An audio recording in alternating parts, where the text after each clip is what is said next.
I'm Paige.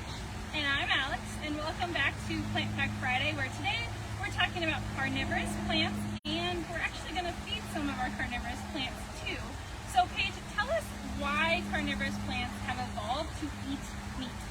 Yeah, so carnivorous plants are really interesting because they live in really poor soil environments.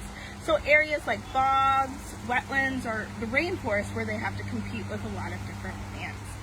In these soils, they are not able to get nitrogen, phosphorus, and potassium, which are three key things that plants need to grow.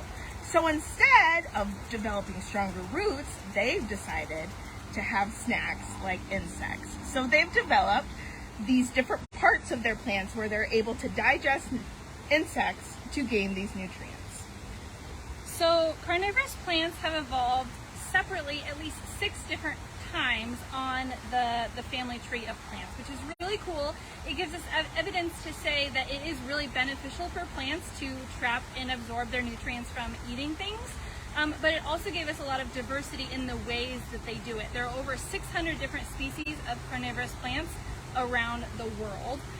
Paige, tell us more about how they do this. So there's, as Alex said, there's multiple different ways that these carnivorous plants consume these insects. The 3 main mechanisms are glue traps, pitfall traps, and snare traps. Also, a lot of the times these plants will have nectar or bright colors in order to lure their prey in and hopefully eat them. So probably the most well-known carnivorous plant is the Venus flytrap, and we do have some here with us today. These 4 are the carnivorous Venus flytraps, and although they seem otherworldly, these are actually native to North America, right here in North and South Carolina. And while I'm talking, I think that Paige is going to go ahead and feed some of them. We do have some flies that we caught. Now, in order for the carnivorous plant to close, wow, the fly has to trigger at least 2 of the trigger hairs. Now, the plant has done this, and not to close on every single time something gets inside of its leaf, because it doesn't want to close every single time there is a gust of wind or a water droplet or maybe even a fallen leaf that falls into their trap. It doesn't want to close every single time that happens. It is very high energy cost to the plant.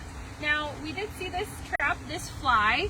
That fly will take about 7 to 10 days to fully digest. The plant will absorb all the nutrients from that fly. It will open back up, and just the exoskeleton will remain. Very cool. Paige, I think we should do one more. You want to do one more? I want to do one more. Let's do one more. Very cool. Alrighty. Who looks hungry? I think maybe this guy. So again, we're gonna stick that fly in, and there it goes. It has completely closed on that fly. Just a single leg sticking out. Ooh, must be hungry. Very cool.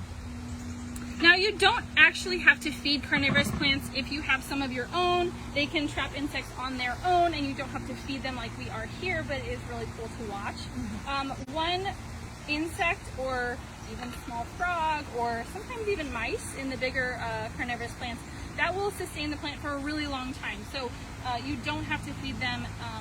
One insect gives it a lot of nutrients.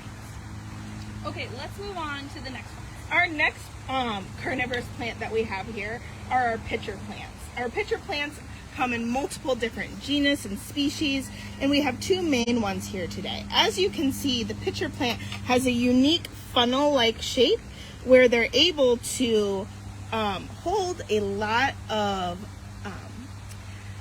digestive liquids that are really attractive to insects. So what they do is the insect will be buzzing around and then catch a good whiff of whatever the nectar is in here, and they crawl inside of it.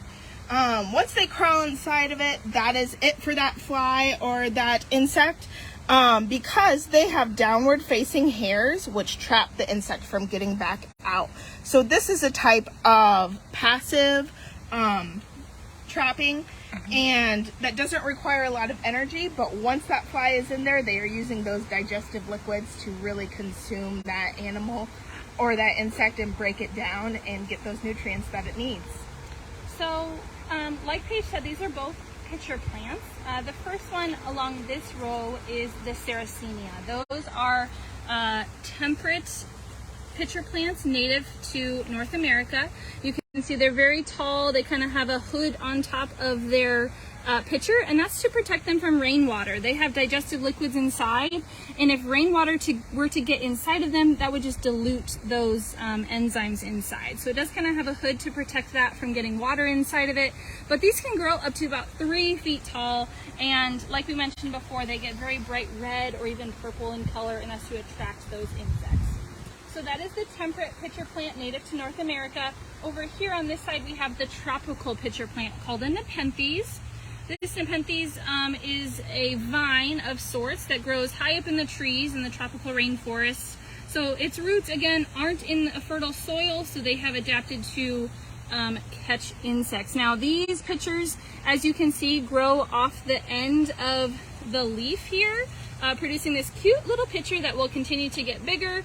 And again, it does have that hood to protect it from rainwater to dilute those enzymes. These pitchers can get very large. They can be upwards to the size of your forearm, and those large ones can trap lizards, small frogs, or even rats. So it is really cool how they're able to do this, and those are just a few of the different ways, a few of our carnivorous plants. We hope that you enjoyed learning more about carnivorous plants with us today and enjoyed us feeding some of them. If you have any questions, drop them in the comments below, and we'll see you next week on Plant Craft Friday.